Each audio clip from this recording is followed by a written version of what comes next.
Hey friends, Sean Wolf here again. Manage from the Future, the Generative Manager. My book's been out on the market now 6-8 months. Doing really well, loving the content, spending a lot of time in the training room with folks on the content. Page 32. Just want to take a little snapshot in here. On page 32, I'm driving the way we think about how we actually do our work as managers. And you've heard some of this over the years, I'm sure. Let's move from reactive to proactive. I'm going to take it a little bit further. So I've got this little chart here. You don't need to see it right now, but I'm going to walk through some of it with you. Reactive to proactive to generative. How do we think about some of these things? So let's talk about the first piece. In a reactive stance, a manager is problem solving.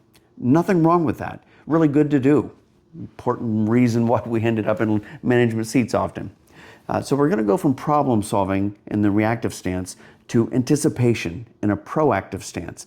We're anticipating things, making sure that we pay attention to how do we make sure things don't happen? How do we make sure the problems don't happen? So let me take it to generative. We go from problem solving in reactive, anticipating in proactive, to future shaping and generative.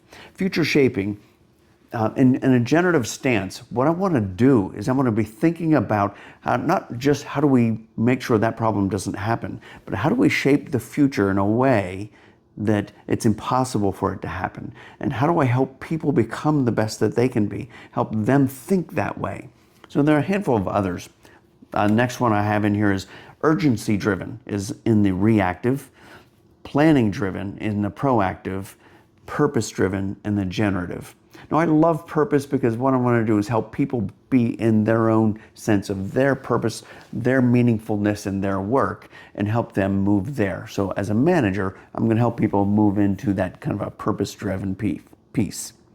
5 or 6 other parts of this chart here. Grab a copy of the book. Let's get into it together. Be generative.